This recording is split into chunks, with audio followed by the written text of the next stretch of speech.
Wala po silang isinampa anumang kaso, anumang habla. Mula nung siya'y nanungkulang mayor hanggang siya'y maging Pangulo ng ating Republika. Kamukat-mukat mo, bigla na lamang siyang dinukot. Bigla siyang nilipad sa isang malayong bansa. Malayong-malayo sa atin ngayon. Nag-iisa siya. Walang kasalanan. Ipinagkanulo ng sariling pamahalaan. Itong nakaraang araw, nabigla po tayong lahat. At alam ko marami sa inyo ngayon, kung hindi man lahat, ay labis na nalulungkot sapagkat nilapastangan ang pagkatao at karapatan ng dating Pangulong Rodrigo Duterte. Napakahirap pong tanggapin isang Pilipino, isang naging dating Pangulo ng ating bansa. Ni isang kaso po ay walang isinampa laban sa kanya dito sa ating bayan. Wala po silang isinampa anumang kaso, anumang habla. Mula nung siya'y nanungkulang mayor hanggang siya'y maging Pangulo ng ating Republika. Kamukat-mukat mo, bigla na lamang siyang dinukot. Bigla siyang nilipad sa isang malayong bansa. Malayong-malayo sa atin ngayon. Nag-iisa siya. Walang kasalanan. Ipinagkanulo ng sariling pamahalaan. Ang lalo pa pong mahirap tanggapin, mga kababayan, itong hukuman na pinagdalhan sa kanya na wala naman pong jurisdiction sa atin sapagkat ang ating bansa ay matagal nang kumalas bilang estadong kasapi doon sa tinatawag na Rome Statute. Hindi na po tayo kasali doon. Pinipilit pa nila na usigin at hatulan ang isang taong walang kasalanan. Ang ICC po ay makakatulong lang sa suliraning pangbatas ng isang bansa kung ang hukuman ng isang bansa ay hindi gumagana. Kung ang mga piskalya sa isang bansa ay hindi gumagana. Yung ginawa po nila sa ating Pangulong Duterte ay sampal mula sa pinakamababang hukuman ng ating bansa hanggang sa pinakamataas na hukuman, ang Korte Suprema. Bakit po? Umaandar po ang ating hukuman, ang ating hustisya. Tumatanggap sila ng anumang habla, ng anumang asunto na iahay hindi naman laban kanino man. Bakit hindi nila inasunto ang Pangulo nung siya'y nandito pa, nung siya'y nanunungkulan o pagkatapos na siya'y manungkulan? Wala po ni isa. Pagkatapos ay ganun ang kanilang gagawin. Ang isa pang hindi katanggap-tanggap, mga kababayan, itong International Court of Justice na kung tawagin ay ICC. Alam po ba ninyo kung saan nakabase itong hukuman na ito? Ito ay nakabase sa Netherlands. Isang bansa na ngayon ay patuloy pa rin na kumukup-kup, nagtatanggol at nagbibigay ng suporta sa mga komunista na kalaban ng ating gobyerno. Ito ang masakit. Masahol pa po kay Dr. Jose Rizal ang ginawa nila kay Tatay Digong. Bakit po? Si Dr. Jose Rizal hinatulan ng mga Kastila, ngunit nung panahon na yon ang ating bansa ay nasa ilalim ng Espanya. Pero ngayon, ang bansa natin ay isang bansang malaya. Isang bansa na independent, isang bansa na mayroong soberenya sa kanyang sarili. Bakit nahatulan ang isang Pilipino, ang isang dating presidente? Ang pinakamasakit po ay ito. Bakit po ang presidente ng Russia, si Vladimir Putin, inisyuan din ng warrant of arrest nitong inutil na ICC ito? At meron din po ang Interpol na nagbigay ng warrant of arrest. Bakit po hindi nahuli ang Vladimir Putin ng Russia? Ganon din po ang presidente ng Israel, Benjamin Netanyahu. Meron din pong warrant of arrest na inisyu ang ICC, ang inutil na ICC ito. Meron din pong ginamit na Interpol.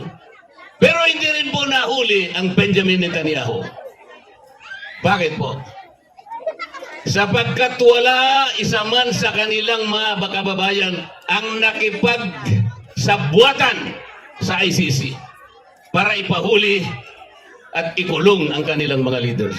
Hindi po kagaya dito. Hindi po kagaya dito. Tayo pa ang nakipagsabwatan. Parang isang pangulo na walang kasalanan kundi mahalin ang kanyang bansa ay sapilitang dakpin, nalabag sa kanyang kalooban para siya ay usigin, para siya ay hatulan ng isang hukuman na kailanman ay hindi natin kinikilala.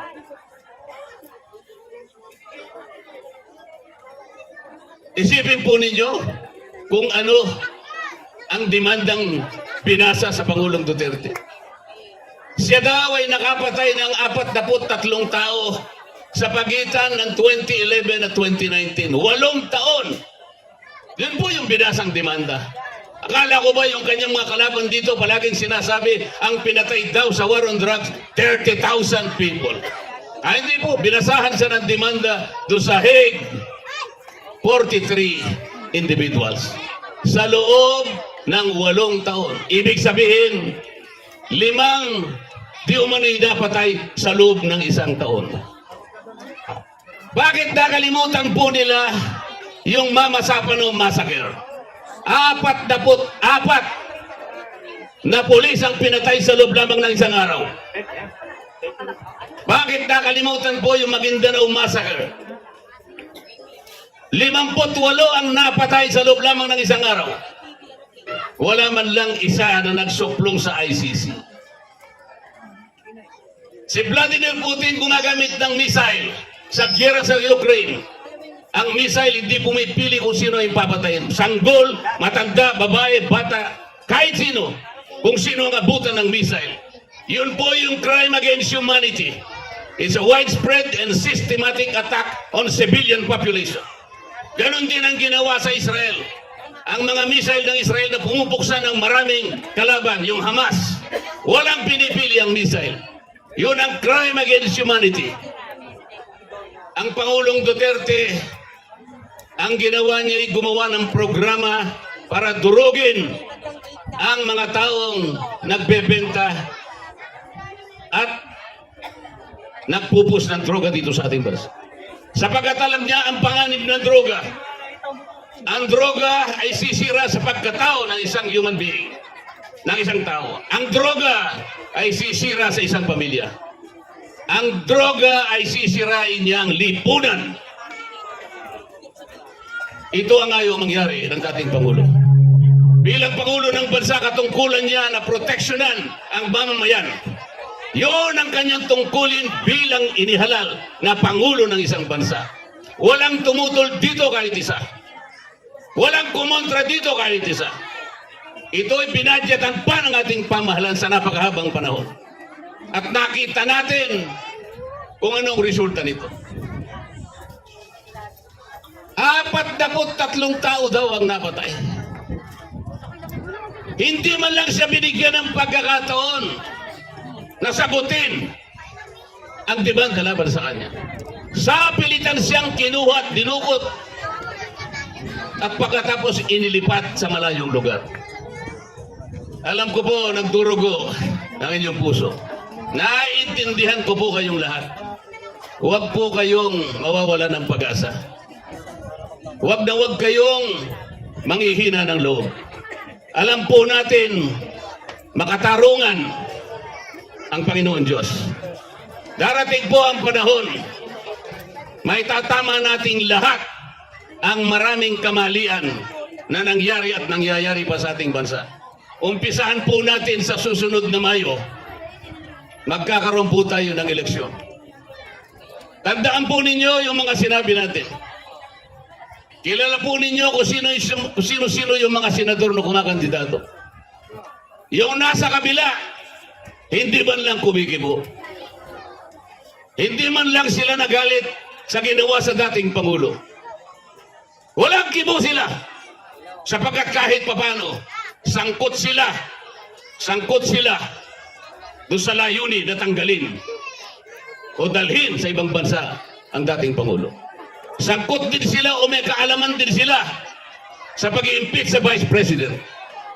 Kapag ka po sila ay nanalo, maliwanag pa po ito sa sikat ng araw.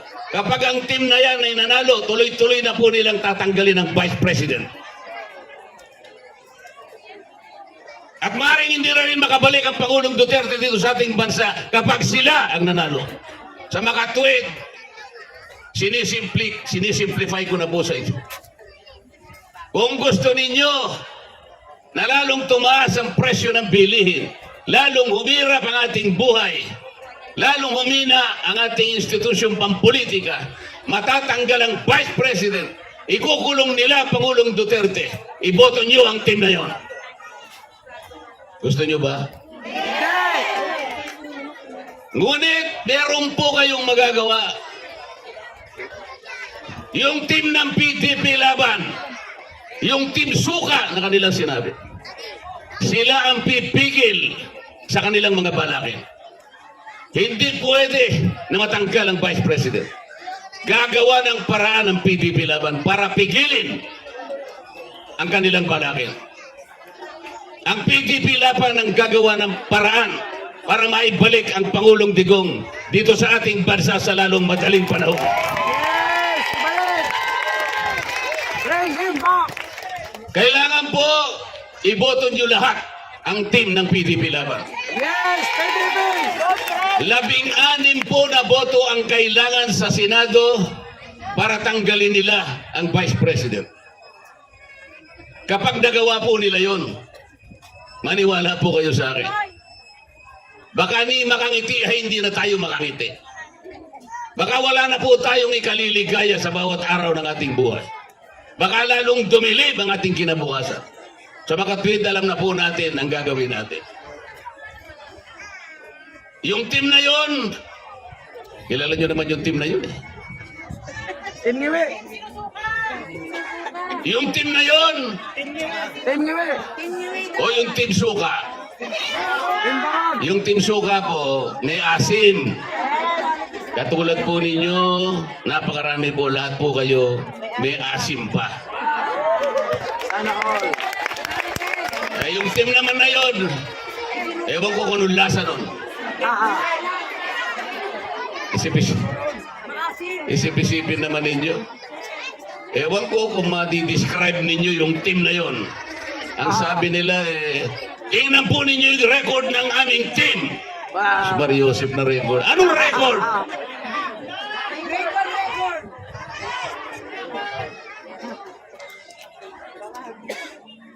Tinitingnan niya ako eh. So, mga kababayan, salamat po sa pagkakataon kami nakapunta sa inyong lugar.